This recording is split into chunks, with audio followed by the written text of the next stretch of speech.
Perlu nggak sih ada identitas agama di dalam KTP kita gitu? Bagi diri pribadinya amat sangat perlu kalau kata saya. Kenapa? Karena itu nggak cuma jadi kamu berarti bakal penampilannya kayak gini karena di KTP tulisannya Islam. Tapi kan lebih dari itu semua. Pandangan hidup, cara bersikap, cara ngambil keputusan dan semuanya. Karena kalau misalkan nggak ada tuntunannya, kita apa selama ini ngarang gitu. Sedangkan contoh pengen jadi pemain bola aja belajarnya ke siapa? Lionel Messi atau Chef Juna? Jelas Lionel Messi gitu kan. Kecuali kalau pengen jadi koki ya belajarnya ke itu. Sedangkan kalau saya dulu mikirnya mati bakal sukses pengen, mulia pengen, nggak cuma di dunia tapi bahkan di setelah kematian, bahagia juga pengen. Tapi orang tua tahu nggak detailan jadi bandar judi? Pada akhirnya tahu. Pada akhirnya tahu, tapi sebelumnya nggak tahu. Gimana responnya ketika akhirnya tahu? Kata Nabi itu ciri dosa dua ya. Satu membuat gelisah, dua tidak ingin diketahui orang lain.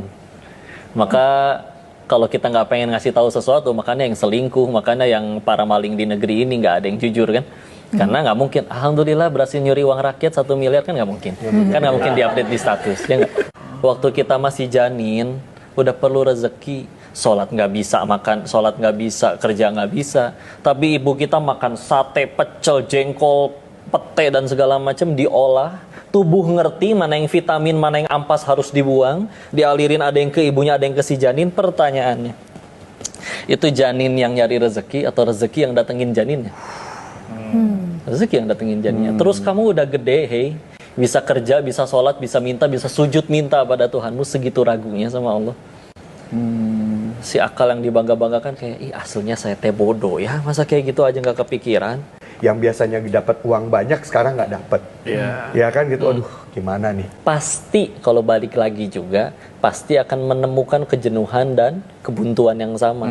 Kalau ujung-ujungnya bakal nyari Allah lagi, ya ngapain atuh bolak-balik? Mending kalau masih pas balik lagi masih ada umur. Kalau nggak ada, Itu gimana ya, masih muda, masih panjang gitu kan, jadi pendakwah gitu, itu selalu terngiang-ngiang tidak untuk? karena kan sebetulnya malu itu sebagian dari iman.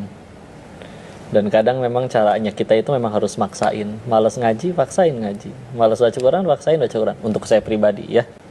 Karena memang bagi saya lebih baik untuk memaksakan diri ke surga daripada sukarela ke neraka. Baik.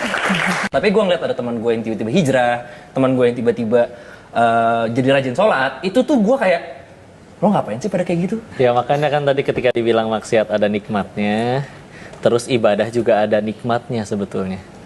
Selagi kita masih di tengah-tengah, dua-duanya nggak akan nikmat. Seumur hidup, seluruh keinginan dikabul. Tapi nggak ada satupun perbuatanmu yang jadi amal. Meninggal bawa apa? Mau berhenti sekarang atau enggak? Karena saya yakin suka tidak suka, mau tidak mau kita butuh Allah. Tapi kan pilihannya dua.